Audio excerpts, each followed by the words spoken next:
Super Mamis, Kataisa Mogollón. Yo no sé si tú sabes que tu hijo de repente llora porque su papá lo está vistiendo o porque no quiere irse con los abuelos, que solamente quiere a mamá, que mamá, mami. Entonces existe un apego excesivo que lo llamamos mamitis. Y para eso tenemos a Laura Villanueva desde Madrid para hablarnos de este tema. Bienvenida, Laura. Hola, buenas tardes. Buenas tardes, ¿qué tal, mi niña? ¿Cómo estáis? ¿Mucho frío por Madrid o qué? Bueno, estamos con el tiempo loco, no sé ni qué decirte, porque voy con sandalias, ayer con botas, no sé. No guardes tu ropa de invierno todavía, es lo único que te digo. No, está todo fuera, esto es horrible. A ver, ¿qué nos traes para hoy? Estamos hablando del tema de la mamitis. Sí, el tema de la mal llamada mamitis, yo creo, ¿no? Porque este término mamitis siempre le ponemos como la connotación negativa. Y en verdad yo creo que es maravilloso y que es algo natural, es un mecanismo de supervivencia que tienen nuestros bebés. Entonces ponerle esa connotación negativa, pues no le hacemos ningún favor ni a ellos ni a las mamás, que encima nos sentimos culpables, ¿no? Porque nos sentimos como juzgadas de, jolín, estaré haciendo mal porque mi bebé solo quiere estar conmigo, ¿no? Y sin embargo eso es lo natural, claro, como mamíferos que somos, que estén pegaditos todo el rato a la mamá. Claro, de hecho, la mamitis normalmente se activa como a los 9 meses de edad. Antes es muy raro que un bebé tenga esto que llamamos mamitis, ¿no? Le da un poco más igual que lo coja una persona u otra, no extraña, ¿no? No sé si usáis ese término ahí en Canarias, sí, extrañar, ¿no? Sí. A la mamá también, sí. Y sin embargo, a los 9 meses está como la segunda crisis de separación. La primera es el parto y la segunda, que es muy importante, es esta a los 9 meses, que es como el corte del cordón umbilical simbólico. Y es cuando los bebés se dan cuenta de que no son como nuestro tercer brazo, sino que son personitas independientes, y esto les da mucho susto, porque cuando nos vamos, ellos no saben si vamos a volver o no. Sí, porque ellos no saben de tiempo.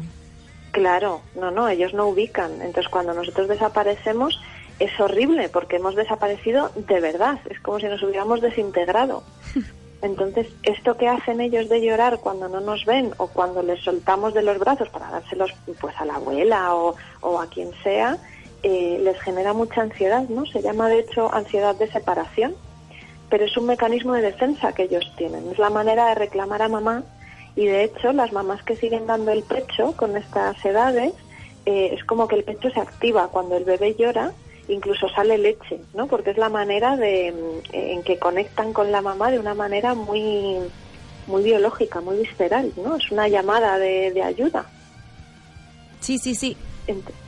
Entonces, el ponerle la connotación negativa a esto es una pena, porque le estamos dando la espalda a la biología, que es un mecanismo de apego seguro, al final, ¿no? Que es de lo que estamos hablando. Para mí la mamitis no es más que un mecanismo de apego seguro que tienen los bebés y que es maravilloso, porque es lo que les va a dar la seguridad en un futuro, lo que les va a permitir ser independientes, tomar sus propias decisiones, tener espíritu crítico. Todo eso se consigue desde bien pequeñitos, a través de esto de atenderles cuando lloran, básicamente, de darles esta figura de apego.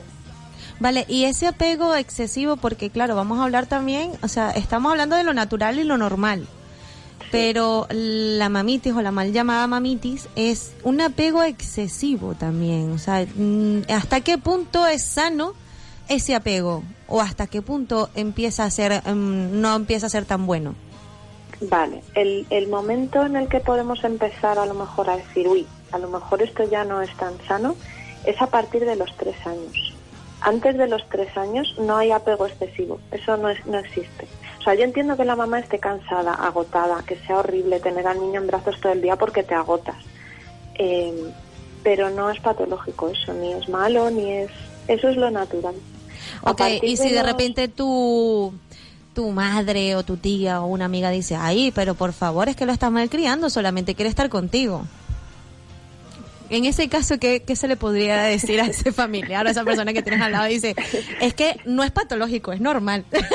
¿Cómo le puedes responder? No tienes idea. Yo es que en esos momentos pongo mi mejor sonrisa y digo, mira, es que te agradezco tu opinión, pero no recuerdo habértela pedido, ¿no? Es que, muy claro, bueno, es que sí. yo elijo como educo. También esto es libre, ¿eh? O sea, que si tú prefieres dejarle el niño a la abuela o a la vecina, aunque llore, es tu elección. Y yo jamás voy a juzgar eso, ¿eh? Claro. Ojo. Pero si tu elección y tu decisión es atender cuando tu niño llora, es que estás haciendo lo que hace una leona, una loba o cualquier mamífero. Es que ¿Vale? es increíble con respecto a lo que estabas diciendo antes, cómo es de mágica y maravillosa la naturaleza. Que el niño llora y si estás amamantando te produces leche. Esto es magia. Es una pasada, por eso yo creo que darle, o sea, esa conexión tan mágica que tenemos, tan visceral, darle la espalda a eso, a mí me da mucha pena. Me da pena porque es cuando los niños son tan pequeñitos que la única manera, una de las únicas que tienen de comunicar es a través del llanto, ignorar ese llanto o tildarlo de mamitis o sentirnos culpable por malcriar si atendemos cuando el niño llora, estamos negando nuestra propia naturaleza. Correcto. Y si lo hacemos de manera consciente, porque lo hayamos decidido así, porque sea nuestro estilo de crianza, porque no pasa nada, ya está, lo has decidido. Pero esas mamás que lo hacen por el qué dirán, o porque la vecina me ha dicho, o mi mamá me dice, o tal, es una pena, porque deberíamos tener la capacidad de elegir, ¿no? La libertad de elegir. Sí, ser libre, correctamente. Eso es, sin sentirnos juzgadas, ¿no? Eso Ahora, es más o menos lucha. es un periodo de desde los 9 meses hasta los 3 años. Sí, más o menos. Eso entra dentro de lo que sería la mamitis evolutiva, por llamarlo de alguna manera, ¿no? O sea, lo que entra dentro del desarrollo evolutivo normal o normotípico de los peques. Luego a los 3 años hay un cambio brutal, o sea, de repente se vuelven súper independientes y ya, es adiós mamá, que me voy con mis amiguitos, ¿no? Y se Ahora, acabó la mamitis, ya está. Hablamos de la mamitis, pero me imagino que también habrá papitis. Porque a lo mejor una mami está trabajando todo el día y papi es el que se está quedando en casa cuidando al bebé.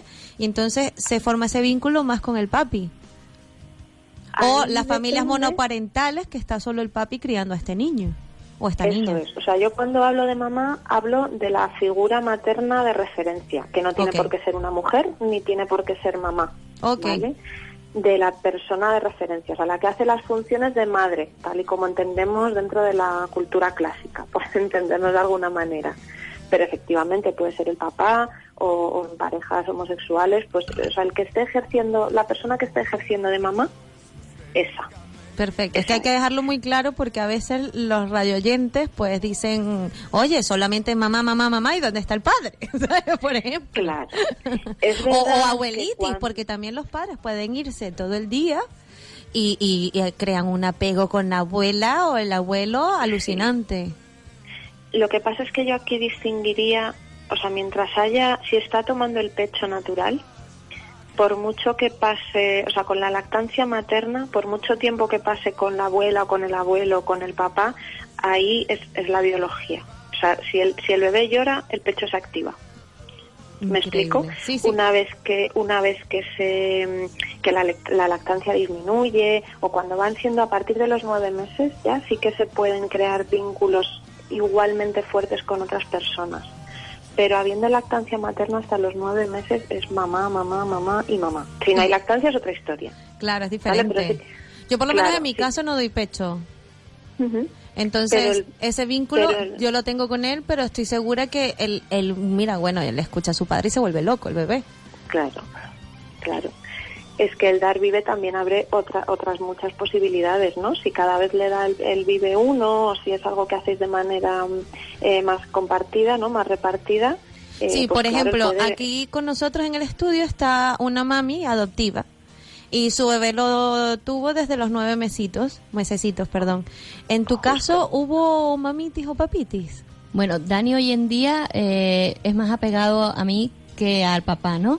Pero, por ejemplo, cuando es como dice ella, es que al principio es como como la supervivencia de los niños pequeños. Ellos crean el vínculo con la persona que les alimenta, y como la madre tiene la cercanía de si da el pecho, pues el pecho.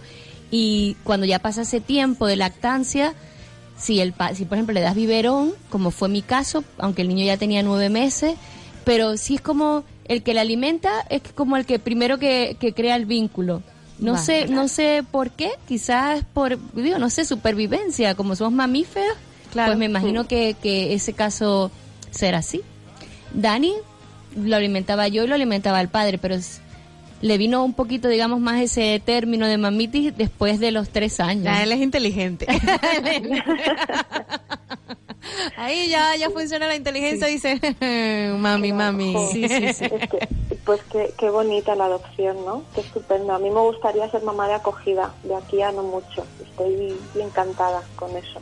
Pues sí, aquí tenemos un caso precioso. Ella es mami adoptiva, trajo al baby de Colombia. Y nada, está felizmente haciendo su función de mami espectacular, además que el niño es maravilloso. Qué bien, pues enhorabuena. En el caso de las adopciones, de todas maneras, muchas veces tienen que desaprender, ¿no? Y para volver a aprender. Entonces, a veces cuando hablamos de niños adoptados, los tiempos cambian, porque necesitan como más tiempo para hacer, sobre todo a nivel emocional, no tanto físico, sino emocional, porque eso, tienen como un primer momento de desaprender o de desapegarse a lo que tenían, fuera lo que fuera, ¿no? Fuera mamá o fuera un centro o lo que fuera, y volver a pegarse y adaptarse a la nueva realidad, ¿no? A su familia de adopción. Estos temas, la verdad es que a mí me apasionan. El apego es lo fundamental en la adopción. Es realmente con lo que se trabaja desde el principio y durante, yo creo que toda la vida. De todas maneras, se sabe cuando se crea ese vínculo, porque muchas veces dices, no, yo lo quiero desde el primer momento en que lo vi, porque muchas madres adoptivas, hay veces que ocurre, pero en la mayoría de los casos no ocurre, y esa es la realidad. El apego y ese vínculo se genera posterior. Y no es malo decirlo, porque lo malo es mentir. Entonces la realidad es esa. Eso no condiciona jamás que vas a ser una mala madre ni que tu hijo no te va a querer. Es lo que dices tú, son los tiempos de esos niños, y también las edades que los padres los adoptan. No es lo mismo adoptar siendo muy bebé que cuando ya eres un poquito más mayor. Pero lo importante es el amor y la condición de madre, que es lo importante, y de padre, claro. Y el vínculo que se crea. Y sí, esto que dices me parece súper importante, porque ni siquiera cuando eres tú la que da salud, hay mamás que cuando nace su bebé no sienten ese amor a primera vista, o incluso madres que lo rechazan, ¿no? Pues yo qué sé, pues tiene el pelo negro y no me gusta, este no es mi hijo. O hay casos de brotes psicóticos, ¿no? En el momento del parto, y de rechazos muy fuertes. Y esas cosas pasan, lo que pasa es que no se cuentan. Es que es muy normal, ¿sabes, Laura? Una de las cosas que yo tenía más miedo era que me diera una depresión posparto, porque había leído tanto y he visto un par de casos tan fuertes que yo dije, por favor, ayúdame mentalmente y con las hormonas, no sé cómo lo voy a gestionar, que no me dé. Y la verdad que tuve un embarazo fatal, pero el posparto fue maravilloso, pero es muy normal, tú lo has dicho, es muy normal. Lo que pasa es que las personas no hablamos de esto, y por eso está este programa, para poder hablar y las mamis tengan voz y decir, oye, que yo rechacé a mi hijo y fue lo más normal. Hoy día lo amo y lo adoro con locura, pero tuve un desfase hormonal bastante intenso por tanto dolor, por tantas horas de parto o lo que sea, y pasó. No pasa nada, no eres más ni menos madre. Y simplemente a veces se hace de la maternidad, tanto adoptiva como biológico, como un mundo mágico. Tú te creas al principio como que la maternidad todo tiene que ser mágico, y cuando viene lo que significa ser madre, ese mundo no era el que tú pensabas. Pero es que no es porque lo pienses así, sino es porque la sociedad te ha inculcado de que tiene que ser así. Exacto, pero esto pasa en ambos casos. Y ahí es donde viene la depresión, correcto. Exacto, ahí es el no dormir, el estar agotada, el que te duelen los pechos de tanto amamantar, de una serie de cuestiones alucinante, que es duro y nadie te lo dice, nadie te informa. Eso también le pasa a las madres adoptivas muchas veces. Magnificas y más el momento de tantos años de espera, cuando llega aquello todo tiene que ser mágico y perfecto, pero la realidad no es así para ninguna madre muchas veces. Entonces, pues vienen las depresiones. Es así. Es difícil y además a mí me da mucha pena porque sí que es verdad que el parto, o sea, tenemos una salud pública increíble, o sea, no quiero criticar de ninguna manera, pero sí que es verdad que el parto está como muy centrado, todo el embarazo, el parto y el posparto, muy centrado en la parte física y la parte emocional se queda más de lado. Sí. O sea, hay profesionales increíbles que hacen una labor increíble de verdad, pero queda mucho por hacer todavía. Sí, por eso te tenemos a ti y que nos ayudas muchísimo con estos temas. Vamos a recordar a los que nos están escuchando, Laura tiene su página web, sus sesiones en psicólogodemadrid.org y... ¿Correcto? Sí. Y hecho, ella nos ayuda muchísimo a todas las mamis y papis para este tipo de casos. Hacéis una labor estupenda. Mira, respecto a la mamitis, subí hace un par de meses hacia el canal de YouTube, que es el mismo también, psicólogodemadrid.org. Tenéis un vídeo ahí cortito de unos 5 o 6 minutos, pues con estas fases, ¿no? Por si alguien lo quiere mirar, y ahí tenéis como más información. Y que yo creo que es muy importante esto, ¿no? El darle difusión y que quitarle como culpa, ¿no? Y peso a estas cosas que son mucho más normales de lo que pensamos. Es súper normal, o sea, es que tenemos al lado a muchas personas que es súper normal. Fíjate, mi madre, por cierto, cuando tuve al bebé, a los días después, creo que fue a los días después, dije, joder, es que el peso, estoy cansada, estoy agotada, no he dormido, y mi madre me dice... Claro, es que es normal. Y yo le digo, ¿y tú por qué no me lo dijiste antes? Claro. Dice, es que para que no te hicieras una idea de la cabeza de eso, sí, pero es que te tienen que decir, es que las mamis nos tenemos que decir, nos tenemos que informar, no es qué maravilla, sí es una maravilla, es mágico, como siempre lo digo, pero hay sus cositas que son difíciles y necesitamos profesionales como tú. Las doulas también apoyan mucho emocionalmente y necesitamos buscarlo. Voy a compartir ese vídeo, Laura, lo voy a buscar en internet y lo voy a compartir en las redes sociales. Perfecto, muchísimas gracias. A ti, Laura. Hacéis una labor muy buena. Igual. Placer. Muchísimas gracias a ti y cuidado con el frío. Sí. Cuidado con el frío en verano. Un beso enorme. Venga, Laura, besito. Hasta luego, hasta pronto. Chao. Chao, Laura.